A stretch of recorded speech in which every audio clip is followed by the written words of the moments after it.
Looks like I got another one of these situations. Got the belt sitting in the truck for 3 years maybe. Finally gonna get a chance to put that on, just like I put the other one on. Ran over here to get some of this cheap fuel. Eventually that belt just popped off, started smelling burnt rubber in the truck. Not an ordeal. Just gonna have to put it on like I put on the previous one. I gotta take that one off, put this one on, and put that one back on. See you in about 10 minutes. Alright, once you got the tensioner released, I'm using this beam to hold it in place. Don't really have a choice, but loosen that tensioner up, which is this piece here.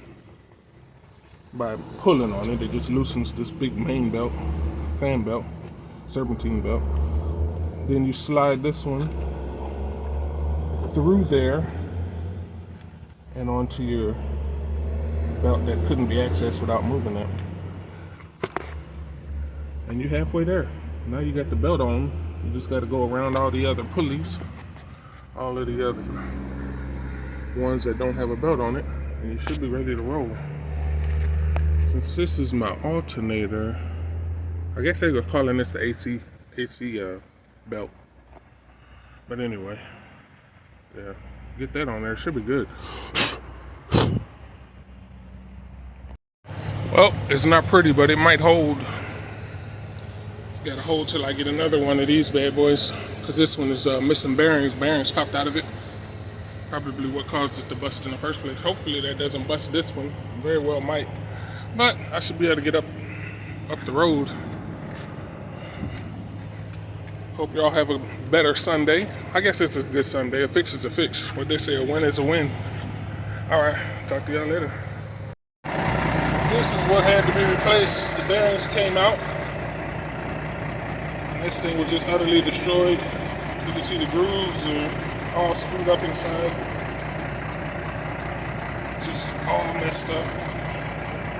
It happens. Cool thing is I found out you don't actually need this to be running to run the truck. Because I put a new one on and I'm pretty sure it fell off immediately. Though I didn't check. But when I got to where I was going, I didn't have a belt, yet I got there. So that's good news. Alright, we're back again.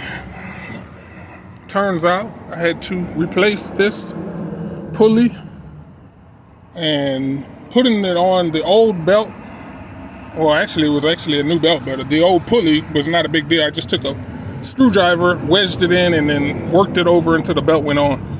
This new belt is too tight, so I could not do that. It was nowhere near close enough to wedge it with a screwdriver.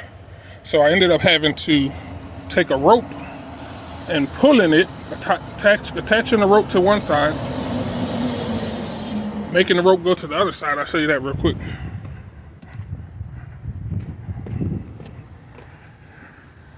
And then stepping into this rope here. A lot easier to pull that cord.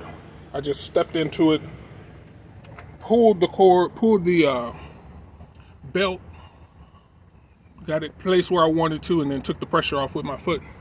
That's one way to do it. There is another way with the tool that I don't have that can probably loosen that up or loosen the tension. But the tension was pulling so tight, and my grip on that tensioner is not good enough. So this is the contraption that I came up with. Worked perfectly. Got on there in a minute, less than 60 seconds. So it works. A lot easier than pulling it with your hands in such an odd angle and such stretched over the engine.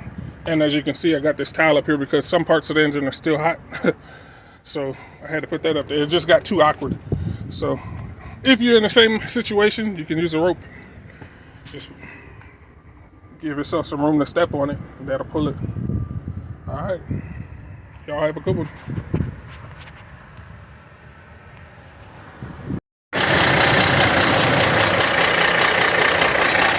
All the belts are back on. The other belt is back on. Looks like we're in business.